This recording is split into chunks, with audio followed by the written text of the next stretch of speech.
மக்கள் ஆசை இப்பயே பாருங்க எப்படி திருப்புறாங்க.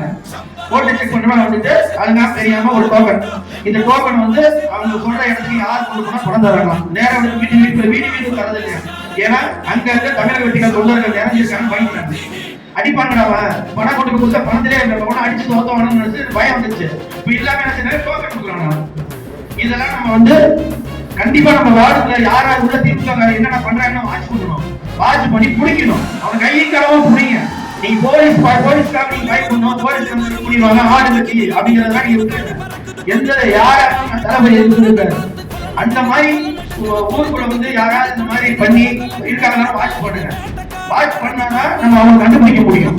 இல்லாட்டினா அவங்க டோக்கனை கொடுத்து போயிடும். இவங்க நம்ம மக்கள் வந்து என்ன செய்யும் இப்படி சொல்ல மக்கள் வந்து பணம் வாங்காதுன்னு யாரும் சொல்லிடாதீங்க. 2000 ரூபாய் கொடுத்தா 4000 கிடைச்சு ஒரு ரோடுக்கு சும்மா சத்தியம் பண்ண சொல்லுங்க. வெற்றிலையில சத்தியம் பண்ண சொல்லுங்க, தூரத்துல சத்தியம் பண்ண சொல்லுங்க. ஐயா வாடா திமுக போட்ட பதவியெல்லாம் தலையில சத்தியம் பண்ண சொல்லுங்க. சொல்லி 2000 10,000 எங்க ரோட்டுக்கு 5000 கொடுத்து 5000 வாங்க சொல்லுங்க. யாரும் பணம் வாங்காதுன்னு சொல்லாதீங்க. நம்ம பணத்தை இல்ல அவங்க பணம், புரியுதா? 1000 ரூபாய் கொடுத்து நமக்கு சகோதரர்கள்லாம் வந்து ஒவ்வொரு இதுலயும் பாட்டிலுக்கு 10 ரூபாய் வாங்கி ஒரு நாளைக்கு 5 கோடி ரூபாய் வருமானம் பார்க்கறாங்க, புரியுதா?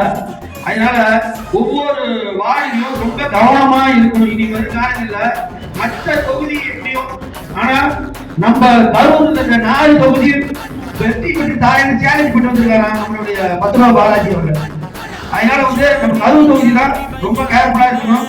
பணம் விளையாடும், பணம் விளையாட அது மக்களோட பணம், மக்களுக்கே போய் சேர்க்கணும், புரியுதா?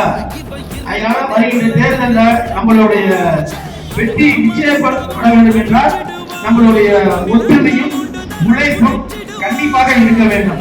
நம்ம ஒற்றுமையோடு இந்த பயணத்தை, தேர்தல் பயணத்தை நம்ம தொடங்கினால் 2026 கண்டிப்பாக வெற்றி நிச்சயம் என்று சொல்லி நன்றி தெரிவித்துக் கொள்கிறேன். நன்றி, வணக்கம்.